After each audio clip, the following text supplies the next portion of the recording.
test session. It was built over the last 8 years through COVID and through jobs and everything. So it's been a long build, but it's a labor of love. Well, it is amazing. It is a Super Stock B modified machine, which means it's quick and fast. First of all, what is your best ET and speed so far? 857, I believe, at about 157. So we're gaining on it. Yeah, gaining on it, moving out. And how long have you had the car before the build? Like, where did you find it? And was it something that you had in your family, or did you buy it to build this race car? Yeah, I bought it as a shell, which you don't ever want to do. And I've, over the last 8 years, collected the parts, pieces, and had the fabrication done. And this is what, a lot of money and a lot of time turns out to be. So people who are looking through the lens right there, they're probably noticing, man, there's a lot of real attention to detail. You guys went to the nines on this. Tell us about some of the different elements in the car. Well, it was built as a rotisserie car, so it was stripped from nothing. It was just bare metal, stuck on a rotisserie, and then you build one of these cars around the chassis. So it's not a tube car, but they put tubes through the floors, over the roof, and it's just a very long process, unlike like a Pro Stock car or a Top Sportsman car. So after that, there's a lot of detail that most people would never see, but I guess some of the biggest things are like the hardware. It's got a lot of titanium hardware that you would find on a faster car or an airplane type of application. A lot of routing of wiring and plumbing was also that would never be seen other by somebody like me who knows where it is. So once you look at the car, you can't really follow stuff like a traditional car where you just screw something to the bottom of the floor. Got it. Can we see under the hood? Sure. All right, Gary is going to open the hood on this bad boy. It is an amazing machine, folks. I cannot wait to see the engine.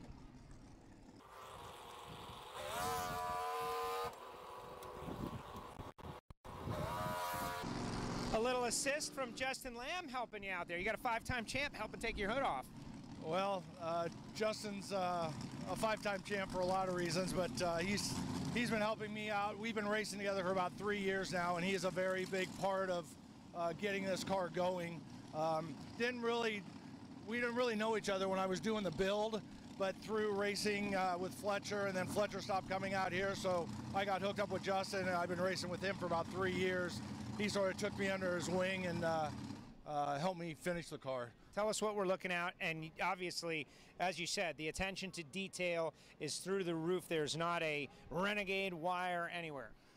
Yeah, again, I've got a problem with not being able to just do things. I have to plan things, and it shows. But like I said, I wouldn't wish it upon anybody. But I've set the car up so you can take power from either side. I have a driver's side starter, but if I had to borrow something or another motor, I can get power off the other side. All the complete car was powder coated, and then when they went and painted it, they sanded the powder coating off the car. So this isn't paint, this is actual powder coating as the underside of the car is. The whole underside is powder coated? Yeah, the whole underside. It's as clean underneath as it is on top. Yeah, the engine is a 359-inch SB2. It's a NASCAR setup. Eric Jones, a longtime friend of mine, helped me with it. He did the motor, who am I kidding? But it's got some parts and pieces that you don't normally see on these type of applications. Like Justin doesn't run some of the stuff that I'm running. I'm clearly not saying I did it right, but it's just different. Exactly. All right, like the shock towers you mentioned. What am I looking at here? You said there were some titanium pieces. I'm kind of getting a vibe from that. Well, these are steel, the hardware here, but if you were to look on the front, the support for the hood, all of these nuts and bolts are all titanium. Anything that isn't holding something structurally is titanium. So you won't find any titanium in the 4-link, but just about every other nut and bolt is. And what's it weigh? Is that top secret? No. It's the minimum for the class is 2,900, and I'm at 2,930. So I'm carrying 30 pounds. That is incredible. No, just an amazing machine. You could see the chassis work cleverly hidden. Can we see in the cockpit of the race car? Sure, absolutely. Get in there, Gary, a.k.a. Pirate. I got to ask you where that nickname comes from, but not now.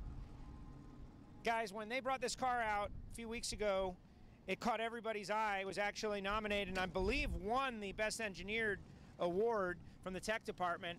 And the detail you're seeing right now is why. All right, Gary, tell us a little bit about how you can make a run. What do you do with this car? Well, in my short re-driving career, it starts out with the ignition panel, making sure that I've got the switches on, the fuel pump, ignition, water pump, and stuff like that. You roll in, do the burnout. I do mine at about 6,000 RPM. Drive out, and hopefully I can line myself up straight.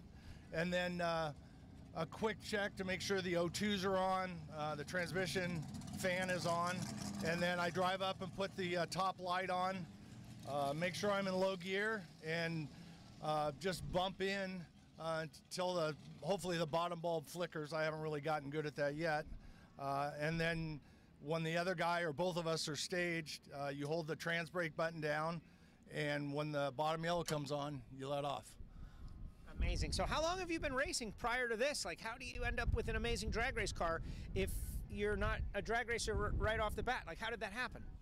So I started out of high school with a friend of mine, Bobby Taylor, who drove for Gary Turner Racing as an alcohol dragster. We raced together for a long time.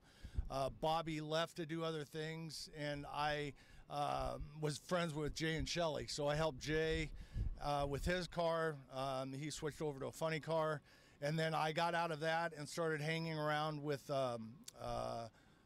Frank Grossi, Jim Grossi, Phil Mandela, that crowd, and I was hooked. Yeah, the Grossi's got a couple of attention in the pits cars. Yeah, no, God rest. Big Jim and Uncle Frank were really, really good to me. I drove both of their cars. Didn't drive them well, but I helped them out, and it was a lot of fun, and that's what started this whole deal. Well, that is an amazing story. Love the fact that you're out here. And oh, by the way, you got power windows also, just to complete the run. Yeah, some of the tracks we race at, it gets a little toasty, and I've learned from racing with other people, when you're in here by yourself, you tend to get forgot about sometimes in the lane, so it helps when you can just roll down the windows and get a nice cross breeze flowing. All right, where'd the nickname Pirate come from? So that's a Jay Payne-ism. Back when I